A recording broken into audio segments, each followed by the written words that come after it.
If Hollywood made me look like Matt Damon, I'd be out signing autographs, not suing Hollywood for how they portrayed me. Route 66 turns 100 this year. That's back when dads made decisions about vacations using cigarettes and billboards. And just for subscribing today, I have a hot real estate tip for you. Maybe not, but I'll tell you this. It's a lake for sale that has a backup generator system that's amazing, an underground shooting range, and a lake monster. Don't sweat the small stuff. Feels less luxury and more like a Batman divorce house, but whatever. We'll talk more about that as the show goes on. Thanks for hanging with me, and thanks for your subscription today. That hot real estate tip, why it's coming. Meanwhile, Netflix made a cool movie that does not involve helicopters blowing up every 6 minutes. And I liked it. The Rip. If you haven't seen it, it's good. The whole time the movie's going on, you're in the middle going, I wonder who's lying. Is he lying? Is he going to take it? Come on now. He seems like a little bit of a criminal anyway. It's really good writing, which doesn't happen a lot lately. I'm often criticizing Hollywood because they're either copying something that's already been done or they're doing a lousy version of whatever story they're trying to tell. But this movie does a great job of putting me and you right in the middle of the story, in the middle of the paranoia, which is hard to do because today in the real world, it's not about sitting around the theater and watching TV, right?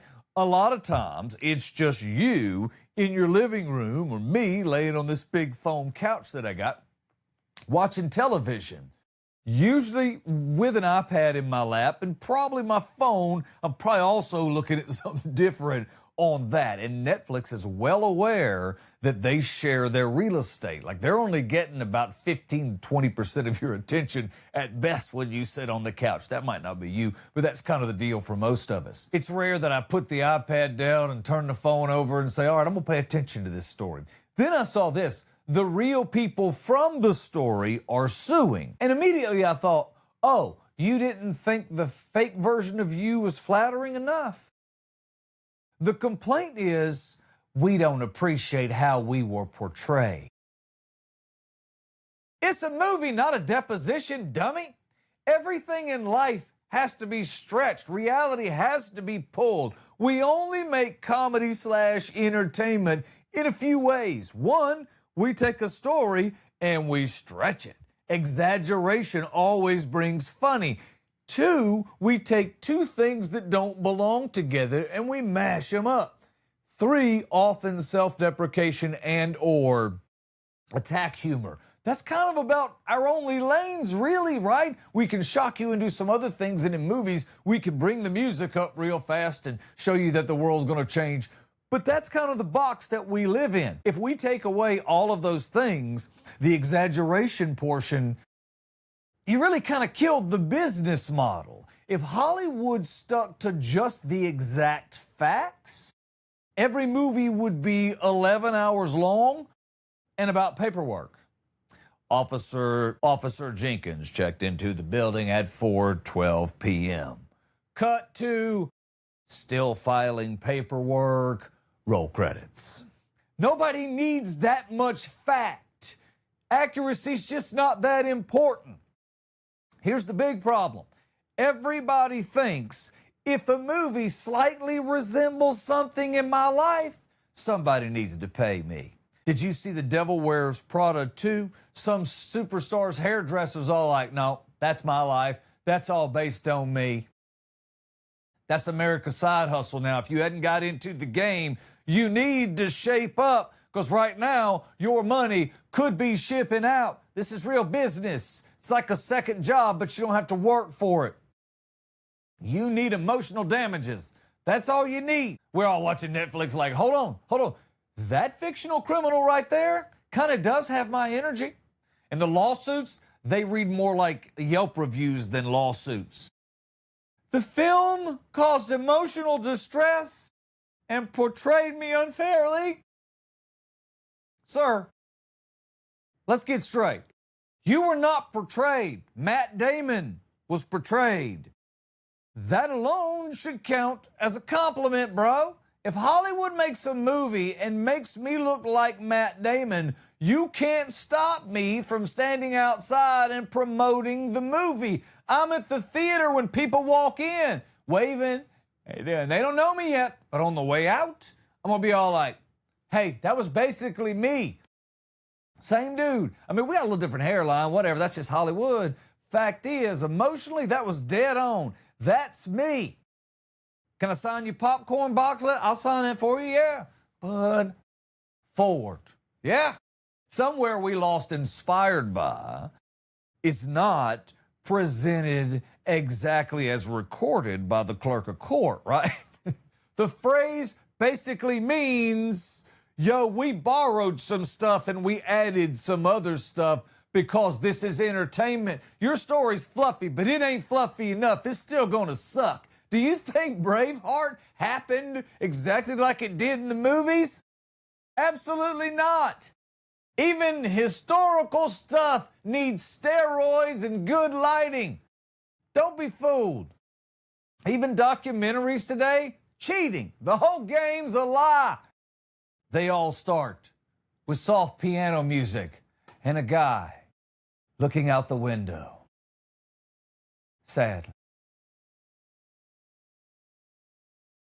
Now, the problem for the audience is we don't know if this is a documentary about a sandwich shop, but either way, it's going to look like the collapse of humanity and the world. People thought the Turkey Club would last forever. It's gone. It's just all gone. And that's how they get you. You see what I mean? Now you have the characters talking about fictional tension. The movie has to have conflict. That's what makes it compelling. Like Days of Our Lives, happily ever after means 2 to 3 days because they don't go into a wedding unless there's some big secret hanging over their head. Otherwise, it's just a wedding. It's just two people getting married in the backyard. And if I want to see how that ends, I've lived in South Carolina. I'm from there. I know there's a trailer coming. I know there's late trailer payments too. I know how it works. That ain't what I want. I come here for the suspicion, for the betrayal, for the moral gray area. If you don't have those things, we don't have a thriller. We have Summerville, South Carolina. Some really bad decisions. In this case, that's not what you get. You would get 2 hours of city employees following procedure, and that's not Netflix. That's workplace orientation, and that's not a video nobody wants to watch. If your biggest problem, sir, is that Matt Damon portrayed you as a fictionalized version of your profession in a successful Netflix movie, you're doing fine. The rest of us are out here struggling with real problems, bruh. We got groceries costing like $1,000. Takes over $100 to fill up my tank. And insurance is a con job. They're just taking the money and everybody knows it. Hollywood added spice to your story. Everything needs a good stretch. That's storytelling. It's what we do. Your uncle caught a fish. You were on the boat, you know. But by Thanksgiving, shoot, he wrestled Moby Dick for hours. That's the way we do. It's human nature. If you take out all of that, well, there's nothing for Southern dads to talk about. And what are we going to talk about at church? Nothing. So the men's groups have literally nothing to do if it's outside of football season. Nothing. Because no one watches basketball. Everybody knows that. And I'm going to tell you this. If you can sue over emotional distress, Netflix causes me emotional distress because I pay them every month. Meanwhile, I'll scroll for 45 minutes and still can't find nothing to watch. Where's my settlement? Y'all are handing out money. Give me some. It's about to sound like I'm making this up, but I lived right across the street from a big blue whale on Route 66 in Oklahoma. Which sounds again like I made it up, because now if I said to you there's a giant smiling whale next to a pond in Oklahoma, you'd be like, why? That's exactly it. That's exactly Route 66. That's the why. because we could. There was a time in America when we built things. We didn't 3D print things. We went outside and built things because somebody had an idea and access to concrete. That's what we did. Now, like I said, everything is optimized. Back then, a guy could wake up, pour some coffee, smoke 3 Winstons, and decide, you know what this highway needs? It needs a blue whale. He was right, because Route 66, 100 years later, is celebrating things just like that. And I got to tell you, I'm not kidding. I have been waiting for this for 55 years. Yeah, long time. Now, I've lived on Route 66 twice. I'm not making, like, dead on Route 66 twice. And I think a third time technically, but I'm not going to get all technical about it. So my point is, I should be like honorably mentioned or something. I've also driven almost Route 66 in its entirety. I'm missing some of the stuff around Illinois and through there, but from Missouri on down through, I've hit the whole thing. It's really a cool deal. The MCWX weather team that I work with, which is out of Tulsa, which is Mike Collier's weather, it's amazing what they're doing. I've talked about that plenty of times on the show. But the MCWX weather team is also involved in some stuff happening on Route 66 because Tulsa is a huge part, and all of green country, that whole Oklahoma area, is such a big part. Route 66 is really going to come to life this year because of that 100th anniversary. I mean, big festivals, everyone's celebrating, classic car rallies every time you turn around. The motels, the neon signs are all lighting back up. It's a great time for photographs. They even made commemorative postage stamps. Like they could just somehow bring back us mailing things. Whatever. It's not like we're all obsessed with road trips again because of the gas prices. That's not it. But Route 66 really has fueled that our whole lives. And I think that that's kind of what's happening now. And I really am glad they're tapping into this because I think people miss wondering. The airline business is interesting right now. Everything seems expensive. This might be a good time to hop in a car and get your kicks on Route 66. We were not really trying to maximize our experiences. We just hopped in a car and we accidentally discovered things. If we were lucky, it was a 66 Pontiac GTO, or in my case, it might have been a Jeep. But either way, I rolled down Route 66 in a lot of miles. We vacationed with no information. We had no apps. We had no reviews. We had no influencers, just Dad looking at billboards going, Best Pie in Missouri? Yeah. Yes, you betcha. Exit now. Wake up, Ma. We finna go eat. That was every vacation. That was the algorithm. That's how we did things back in those days. We always stayed at one motel where your mama's looking at things like, when I get home, everybody's laundry does not go back in my house. I'm going to have to dip that in battery acid before I put it back in my home. Stuff ain't clean enough for me. Which, incidentally, is how we came up with stonewashed jeans. I made that up right there on the spot. But it could have been.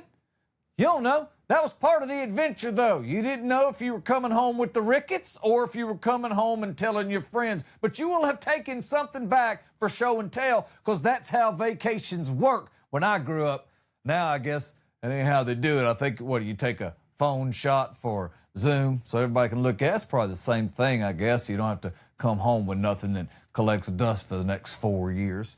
We don't really do traveling that way. Everything now today is more like a military operation. We have spreadsheets and travel hacks and reward points. Everyone's seen the video, of course, 14 things you must do while in Santa Fe, because there's 14 things to do in Santa Fe. Bring your camera. You're going to want to spend some time with it. You'll have all the time to work with all the settings on it. Whole point was the wasted time. We enjoyed it. I spent a lot of time in front of screens. What did I do with the time before all that? And I like to think back and look at photographs and see things on Route 66, and it reminds me of the very cool things that I did.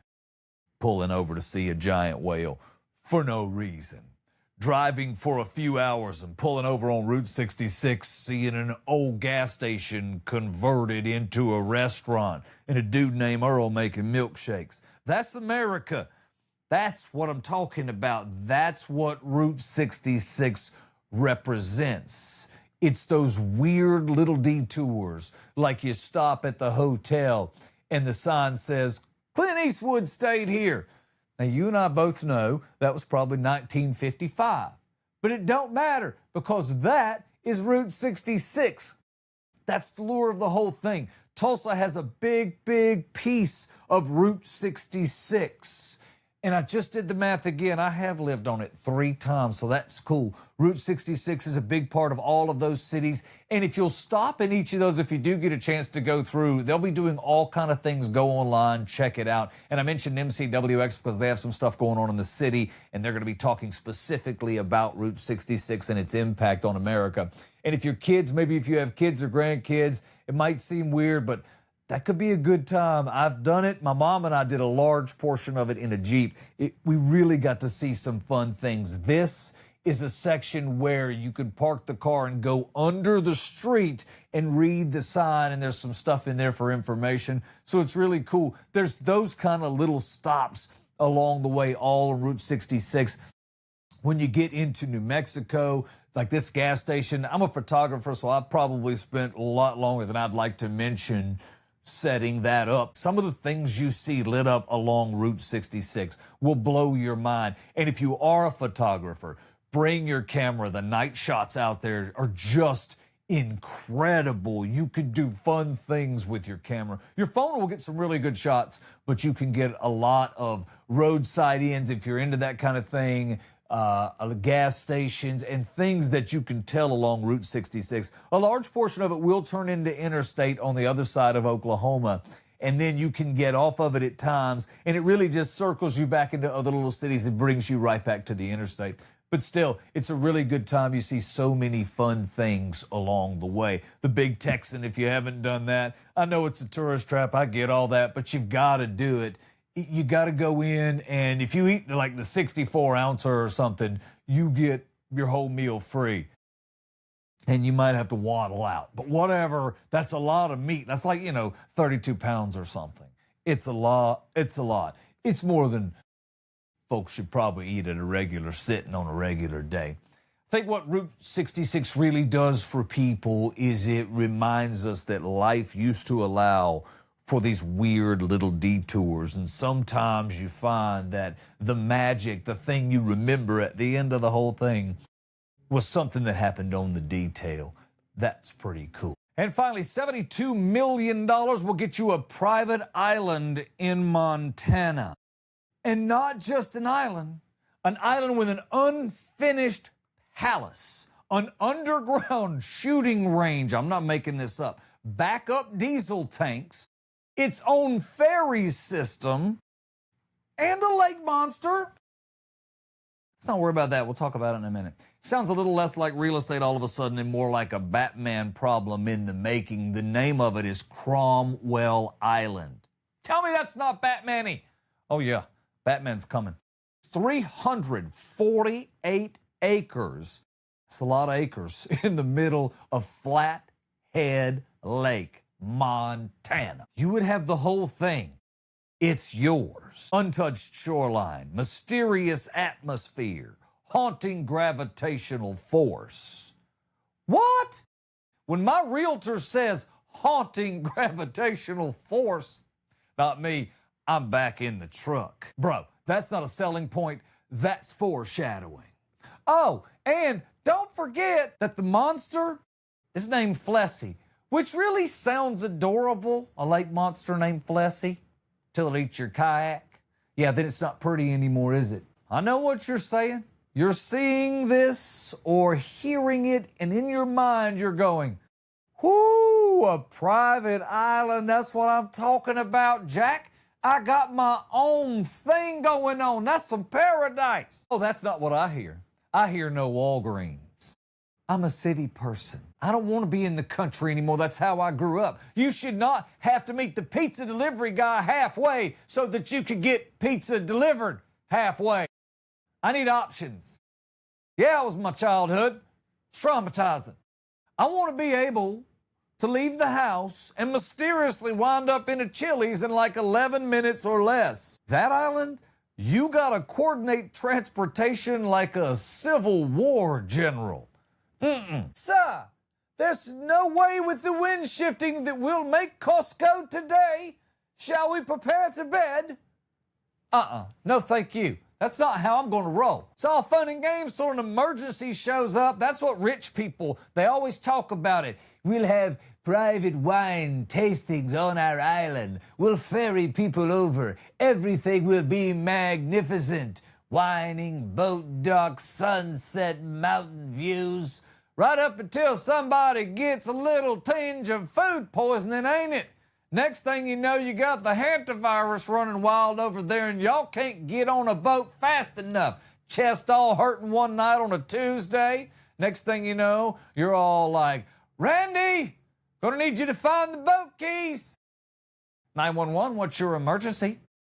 Yeah, I'm having what I would describe as a medium to severe heart event. How long ago did the symptoms begin, sir?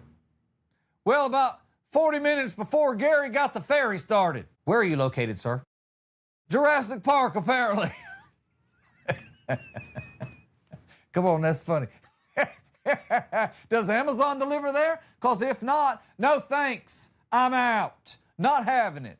Because I get annoyed when I have to walk down to the front trailer and be like, hey, you got my package, Estelle? I don't want to do that anymore. I want it brought to my house. Can you imagine? You're like, the app says, your package has been delivered. Look at the picture. You're like, where? The mainland? I shouldn't have to organize an entire search party to find deodorant and batteries. That's not luxury.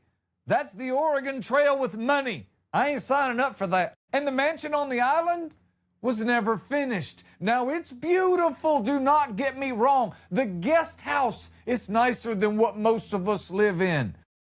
But the house, no bueno. It's not finished. So you have options. I'm guessing that somewhere the owner was sitting there alone, hearing mysterious lake sounds at 2 in the morning, looking at 348 acres of absolute silence, thinking, you know what? I probably could have just got away with getting a condo. Too much privacy is too much privacy. I do not want to hear myself think that loudly and that clearly. That's not for me. I need traffic sounds. I need people arguing at the In-N-Out right in the parking lot. That's civilization. Yes, the strawberry shakes are good. Just get you one. I wanted to get right in the middle of it. They're good. No need for all this feuding. This island does not have civilization. It has forests, water, a lake monster watching me in the darkness. That's enough. Rich people are always like, it's all about getting away from it all. All of it? Because I still need queso dip. The whole thing sounds less like a luxury home to me and more like where villains explain their master plan. You see, Mr. Bond, the generator can power the whole island for 12 weeks. Whoa. Why you need backup power for that long? That's not vacation planning. That's preparing for a government collapse. The electricity comes from a cable that's buried from the island to the mainland, which sounds super secure. Yeah. But you know, it's not going to be for me, but somebody's going to buy this. This is going to be the steal of a lifetime for this person. It's going to check all the boxes because rich people run out of normal purchases. They start with a fine watch, and if you're Michael Jordan, you'll have a collection of them. Then you're going to move on to fancy cars, then yachts, and eventually somebody's going to say, you know what I need?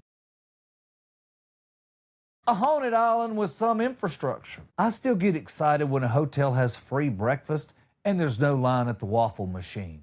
That's really enough isolation for me. That's what I found. Thanks for spending time with me today. My name is Bud like the beer, Ford like the truck. This is at Bud Ford Comedy. Have a great day.